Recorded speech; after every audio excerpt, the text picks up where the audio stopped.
Good morning. Let's begin our service by singing hymn number 391. Why search the future and the past? Why do ye look with tearful eyes and seek far off for paradise? Before your feet life's pearl is cast. Hymn number 391.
The scriptural this morning will be given by Wendy from Georgia.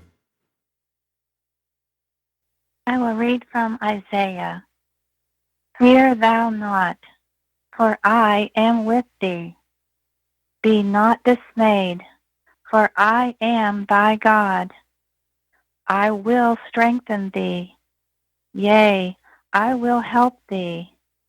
Yea, I will uphold thee with the right hand of my righteousness. Behold, all they that were incensed against thee shall be ashamed and confounded. They shall be as nothing.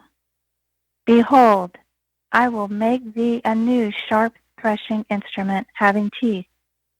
Thou shalt thresh the mountains and beat them small, and shalt make the hills as chaff.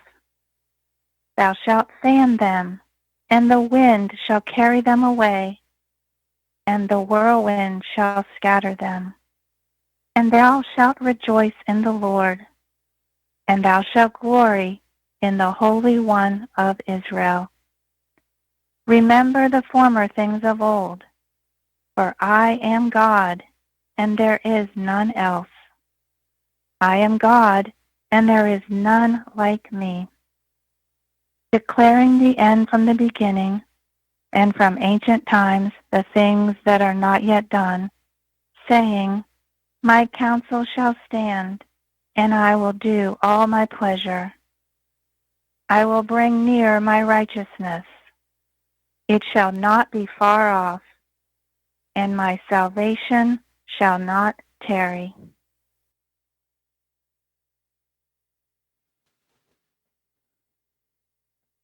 We will now have a moment of silent prayer and follow with the repetition of the Lord's Prayer and its spiritual and its scientific interpretation as given in the Christian Science textbook.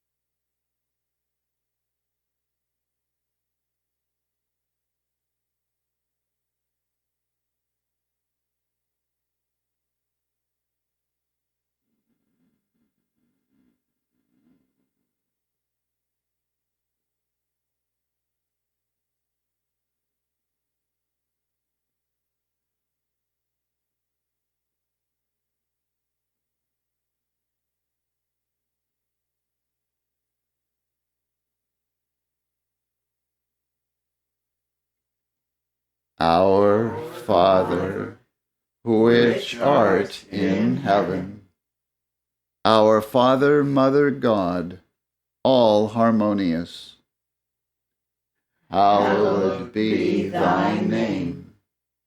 Adorable One, thy kingdom come, thy kingdom is come, thou art ever present. Thy will be done in earth as it is in heaven. Enable us to know, as in heaven, so on earth, God is omnipotent, supreme. Give us this day our daily bread. Give us grace for today. Feed the famished affections, and forgive us our debts as we forgive our debtors. And love is reflected in love. And lead us not into temptation, but deliver us from evil. And God leadeth us not into temptation, but delivereth us from sin, disease, and death. For thine is the kingdom, and the power, and the glory, forever. For God is infinite, all power, all life, truth, love, over all and all.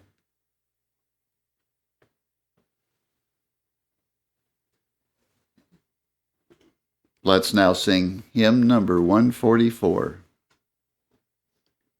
In atmosphere of love divine, we live and move and breathe. Though mortal eyes may see it not, 'tis sense that would deceive. Hymn number 144.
Welcome to the Plainfield Christian Science Church Independent. This is our Sunday service for April 5, 2020, and we are broadcasting from the North Star Cottage, Plainfield, New Jersey, the United States of America. We begin each Sunday morning here at 10 a.m. with our roundtable discussion, and we had another really good one this morning, so if you missed it, please catch it on our website, plainfieldcs.com.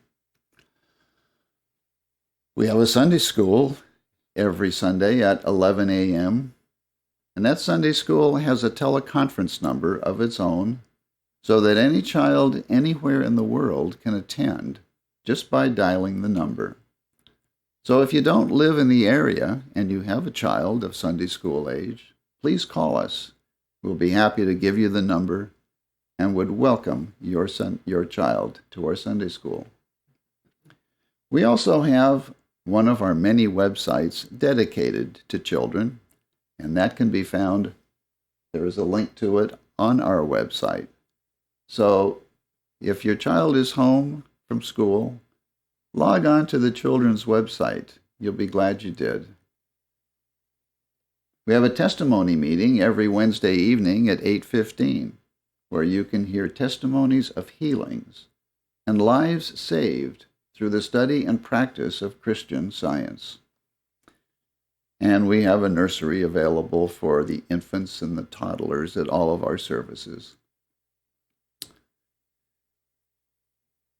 And we are going to have another Bible study next Saturday. That's April 11.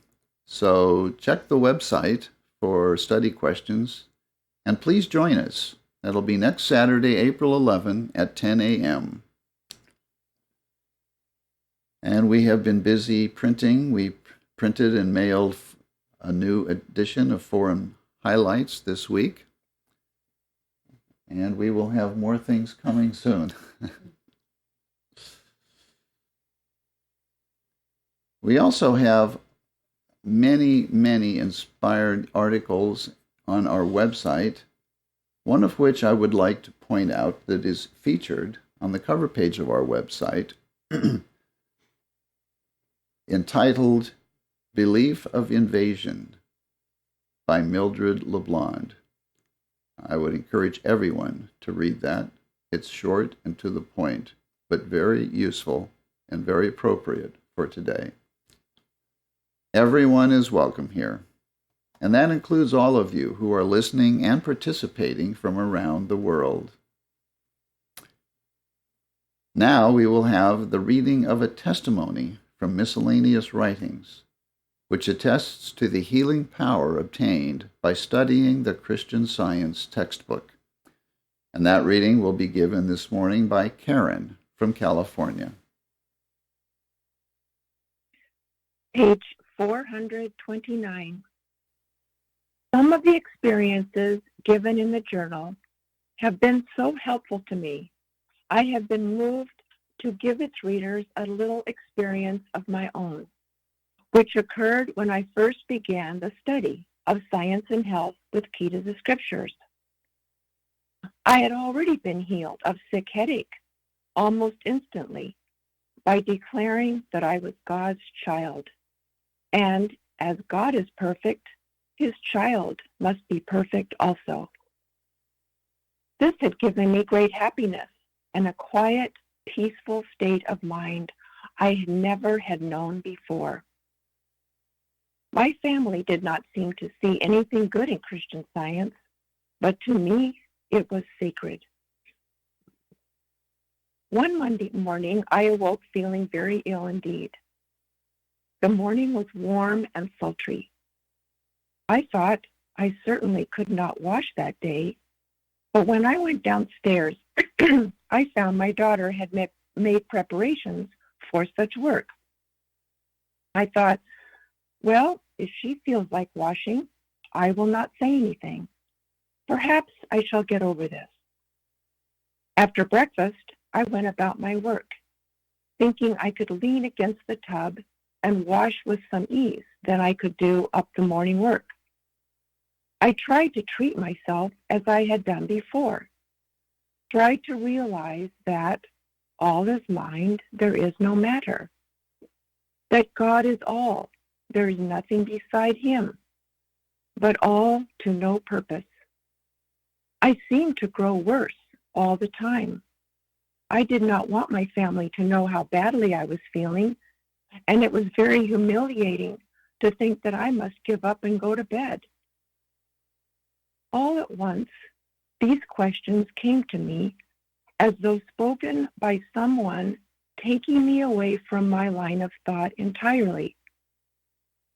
How is God an ever-present help?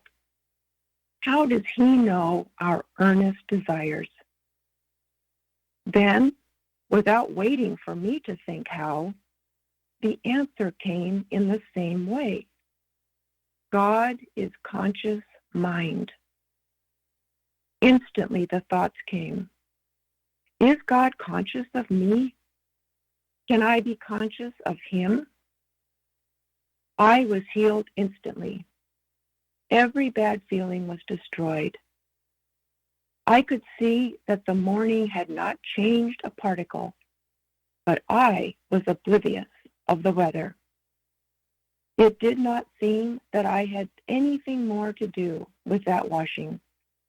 It was finished in good season, while I was absent from the body and present with the Lord. That was the beginning of the battle with sin and self. But at the same time, it was the dawning of the resurrection. Since then, over 4 years, I have had many experiences, some of which seem too sacred to give to the world. False literature has caused me much suffering. Sorrow has visited my home. But through all this, the light that came to me on that Monday morning, that new and precious sense of omnipresent life, truth, and love, has never left me one moment. It was the light that cannot be hid. Mrs. H. B. J., Cambridge, Illinois.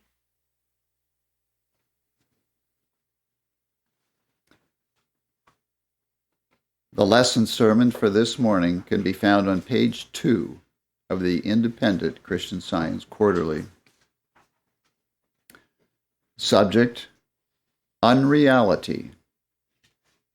The golden text, 2 Corinthians. God, who commanded the light to shine out of darkness, hath shined in our hearts, to give the light of the knowledge of the glory of God in the face of Jesus Christ. The responsive reading, Psalms. I will say of the Lord, He is my refuge and my fortress. My God, in Him will I trust. Surely He shall deliver thee from the snare of the fowler, and from the noisome pestilence. Thou shalt not be afraid for the terror by night, nor for the arrow that flieth by day, nor for the pestilence that walketh in darkness, nor for the destruction that wasteth at noonday. Because thou hast made the Lord, which is my refuge, even the Most High, thy habitation, there shall no evil befall thee, neither shall any plague come nigh thy dwelling. For he shall give his angels charge over thee, to keep thee in all thy ways. Fairley from Maryland will now read. The Holy Bible. James. Every good gift and every perfect gift is from above and cometh down from the Father of lights, with whom is no variableness, neither shadow of turning. Psalms. God is our refuge and strength, a very present help in trouble. Therefore will not we fear, though the earth be removed, and though the mountains be carried into the midst of the sea, though the waters thereof roar and be troubled, though the mountains shake with the swelling thereof. There is a river, the streams whereof shall make glad the city of God, the holy place of the tabernacles of the Most High. God is in the midst of her. She shall not be moved. God shall help her, and that right early. Mark. Jesus withdrew himself with his disciples to the sea, for he had healed many, insomuch that they pressed upon him for to touch him, as many as had plagues. And when Jesus was passed over again by ship unto the other side, much people gathered unto him. And behold, there cometh one of the rulers of the synagogue, Jairus by name.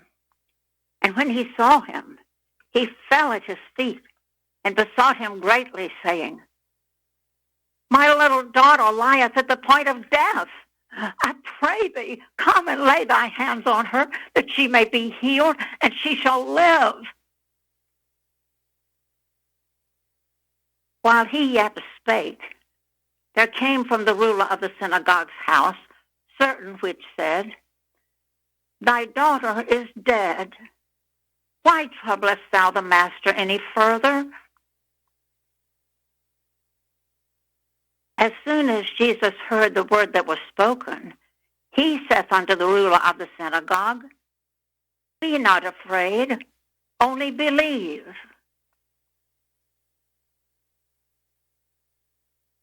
And he cometh to the house of the ruler of the synagogue, and seeth the tumult, and them that wept and wailed greatly.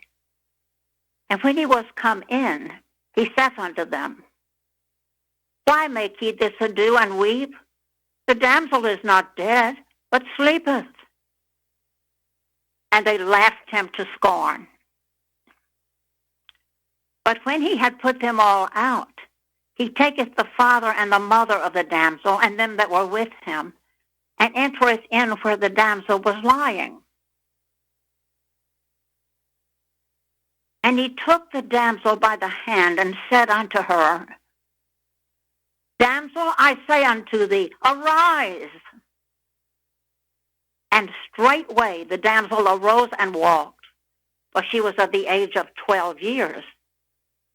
And they were astonished with a great astonishment. And he went out from thence and came into his own country. John. And early in the morning he came again into the temple, and all the people came unto him, and he sat down and taught them. I have many things to say and to judge of you, but he that sent me is true, and I speak to the world those things which I have heard of him. Then said Jesus to those Jews which believed on him, If ye continue in my word, then are ye my disciples indeed, and ye shall know the truth, and the truth shall make you free. They answered him, We be Abraham's seed, and were never in bondage to any man. How sayest thou, ye shall be made free? Jesus answered them, Verily, verily, I say unto you, whosoever committeth sin is a servant of sin. If ye were Abraham's children, ye would do the works of Abraham. But now ye seek to kill me, a man that hath told you the truth which I have heard of God. This did not Abraham. Ye are of your father the devil, and the lusts of your father ye will do. He was a murderer from the beginning, and abode not in the truth, because there is no truth in him. When he speaketh a lie, he speaketh of his own, for he is a liar and the father of it.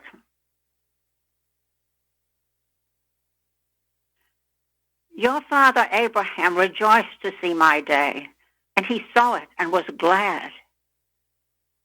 Then took they up stones to cast at him. But Jesus hid himself and went out of the temple, going through the midst of them, and so passed by. Ephesians, awake thou that sleepest, and arise from the dead, and Christ shall give thee light. John, and this is the condemnation, that light is come into the world, and men love darkness rather than light, because their deeds were evil. 2 Corinthians, be ye not unequally yoked together with unbelievers. For what fellowship hath righteousness with unrighteousness? And what communion hath light with darkness? And what concord hath Christ with Belial? O what part hath he that believeth with an infidel? And what agreement hath the temple of God with idols? For ye are the temple of the living God. As God hath said, I will dwell in them and walk in them, and I will be their God, and they shall be my people. Wherefore come out from among them, and be ye separate, saith the Lord, and touch not the unclean thing, and I will receive you, and will be a father unto you. And ye shall be my sons and daughters, saith the Lord Almighty. Ephesians, finally, my brethren, be strong in the Lord and in the power of his might. Put on the whole armor of God, that ye may be able to stand against the wiles of the devil. For we wrestle not against flesh and blood, but against principalities, against powers, against the rulers of the darkness of this world, against spiritual wickedness in high places. Wherefore take unto you the whole armor of God, that ye may be able to withstand in the evil day, and having done all, to stand.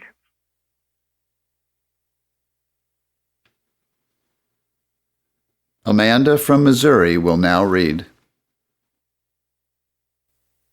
I will read correlative passages from Science and Health with Key to the Scriptures by Mary Baker Eddy. All reality is in God and his creation, harmonious and eternal. That which he creates is good, and he makes all that is made.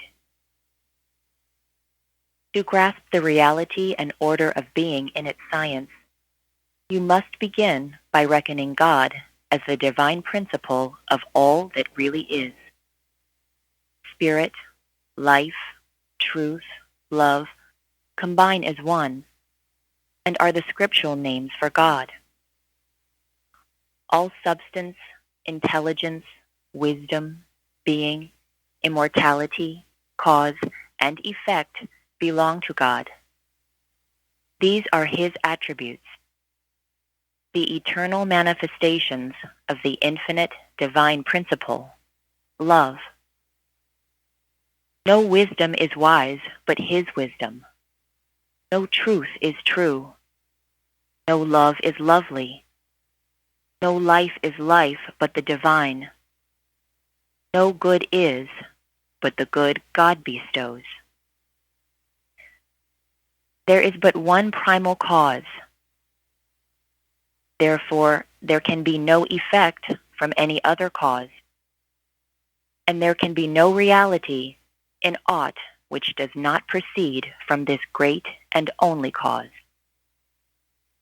Sin, sickness, disease, and death belong not to the science of being. They are the errors which presuppose the absence of truth, life, or love. We are sometimes led to believe that darkness is as real as light. But science affirms darkness to be only a mortal sense of the absence of light, at the coming of which darkness loses the appearance of reality. So sin and sorrow, disease and death are the suppositional absence of life, God, and flee as phantoms of error before truth and love. Absorbed in material selfhood, we discern and reflect but faintly the substance of life or mind. The denial of material selfhood aids the discernment of man's spiritual and eternal individuality, and destroys the erroneous knowledge gained from matter, or through what are termed the material senses. Certain erroneous postulates should be here considered in order that the spiritual facts may be better apprehended. The first erroneous postulate of belief is that substance, life, and intelligence are something apart from God. The second erroneous postulate is that man is both mental and material. The third erroneous postulate is that mind is both evil and good, whereas the real mind cannot be evil, nor the medium of evil, for mind is God. The fourth erroneous postulate is that matter is intelligent, and that man has a material body which is part of himself. The fifth erroneous postulate is that matter holds in itself the issues of life and death, that matter is not only capable of experiencing pleasure and pain, but also capable of imparting these sensations. From the illusion implied in this last postulate arises the decomposition of mortal bodies in what is termed death. Mind is not an entity within the cranium with the power of sinning now and forever. We should blush to call that real which is only a mistake. The foundation of evil is laid on a belief in something besides God. This belief tends to support two opposite powers instead of urging the claims of truth alone. The mistake of thinking that error can be real, when it is merely the absence of truth, leads to belief in the superiority of error. The elusive senses may fancy affinities with their opposites, but in Christian Science, truth never mingles with error. Mind has no affinity with matter, and therefore truth is able to cast out the ills of the flesh. Christian Science is dawning upon a material age. The great spiritual facts of being, like rays of light, shine in the darkness, though the darkness, comprehending them not, may deny their reality. The true idea of God gives the true understanding of life and love, robs the grave of victory, takes away all sin and the delusion that there are other minds, and destroys mortality. Jesus said substantially, "He that believeth in me shall not see death." That is, he who perceives the true idea of life loses his belief in death. He who has the true idea of good loses all sense of evil, and by reason of this is being ushered into the undying realities of spirit. Such a one abideth in life, life obtained not of the body incapable of supporting life, but of truth, unfolding its own immortal idea. There is but one way to heaven, harmony, and Christ in divine science shows us this way. It is to know no other reality, to have no other consciousness of life than good, God, and his reflection, and to rise superior to the so-called pain and pleasure of the senses. The confidence inspired by science lies in the fact that truth is real and error is unreal. Error is a coward before truth. When we come to have more faith in the truth of being than we have in error, more faith in spirit than in matter, more faith in living than in dying, more faith in God than in man, then no material suppositions can prevent us from healing the sick and destroying error. Which of these two theories concerning man are you ready to accept? One is the mortal testimony, changing, dying, unreal. The other is the eternal and real evidence, bearing truth's signet, its lap piled high with immortal fruits. When the illusion of sickness or sin tempts you, cling steadfastly to God and his idea. Allow nothing but his likeness to abide in your thought. Let neither fear nor doubt overshadow your clear sense and calm trust that the recognition of life harmonious, as life eternally is, can destroy any painful sense of or belief in that which life is not. Let Christian science, instead of corporeal sense, support your understanding of being. And this understanding will supplant error with truth, replace mortality with immortality, and silence discord with harmony.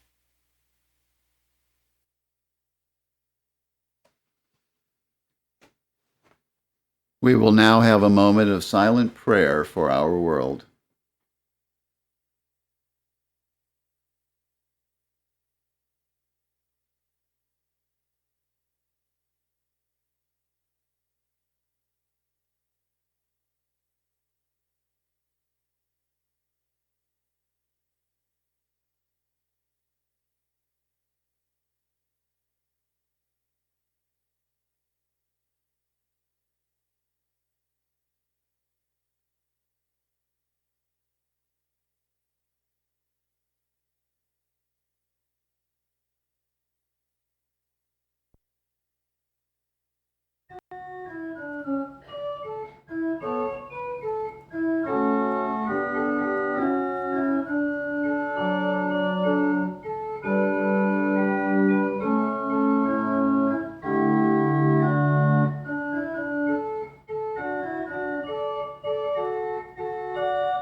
Let's now sing hymn number 254.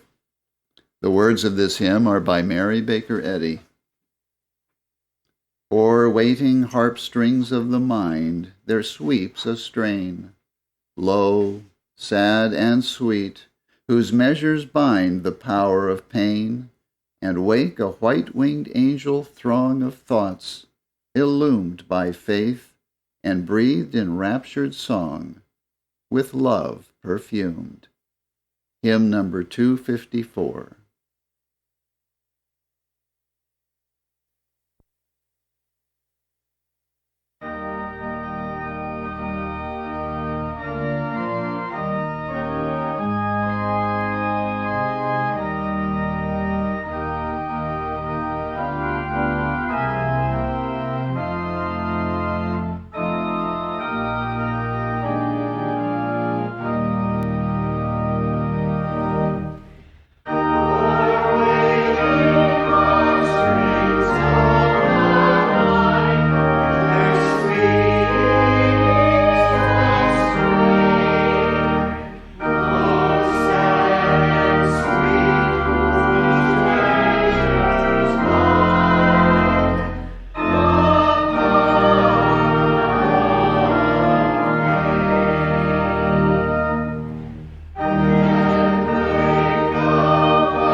shalt not be afraid for the terror by night, nor the arrow that flieth by day, nor the pestilence that walketh in darkness, nor the destruction that wasteth at noonday.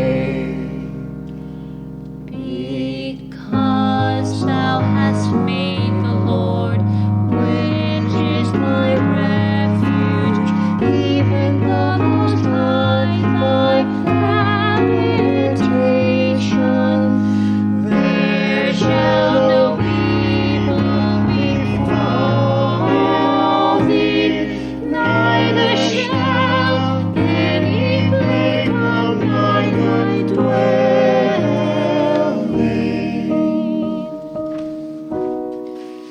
For he shall give his angels charge over thee, to keep thee in all thy ways. They shall bear thee up in their hands, lest thou dash thy foot against a stone.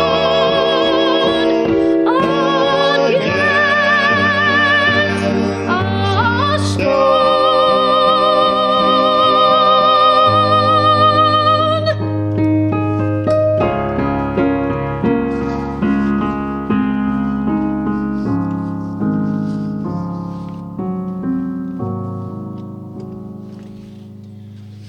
He that dwelleth in the secret place of the Most High shall abide under the shadow of the Almighty.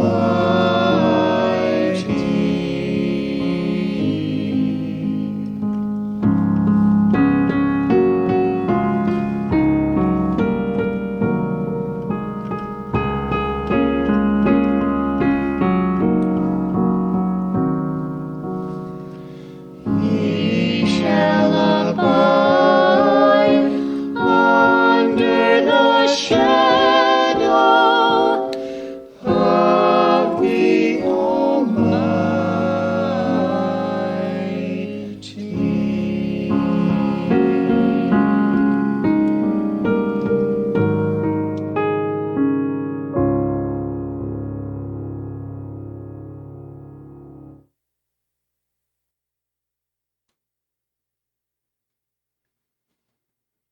Let's now sing hymn number 199.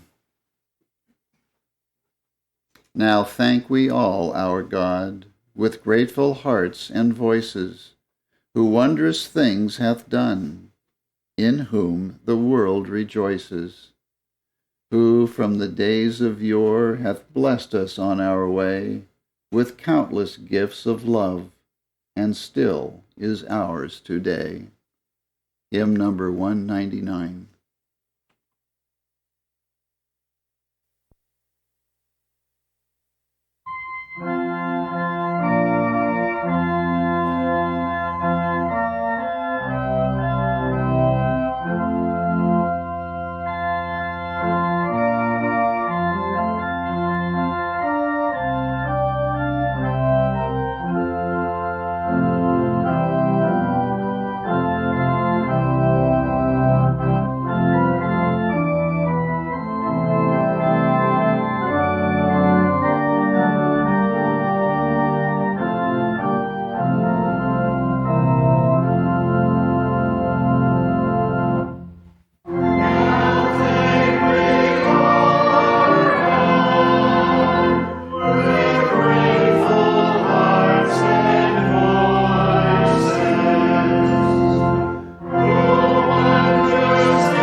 I will read from the Christian Science textbook, the scientific statements of being, and the quotative passages from 1 John, 4th chapter. There is no life, truth,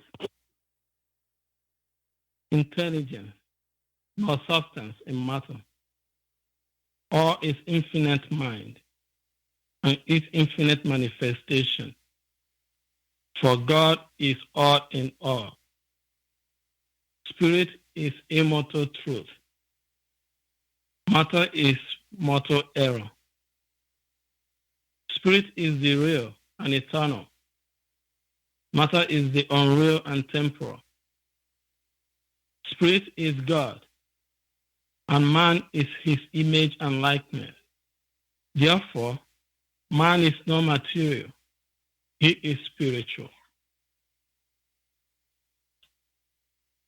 Behold, what manner of love the Father had bestowed upon us, that we should be called the sons of God. Therefore, the world knoweth us not, because it knew him not. Beloved, now are we the sons of God, and it does not yet appear what we shall be. But we know that when he shall appear, we shall be like him, for we shall see him as he is. And every man that has this hope in him purifieth himself, even as he is pure.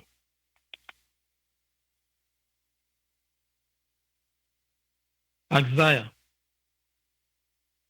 fear thou not, for I am with thee. Be not dismayed, for I am thy God. I will strengthen thee, yea, I will help thee. Yea, I will uphold thee with the right hand of my righteousness. Amen.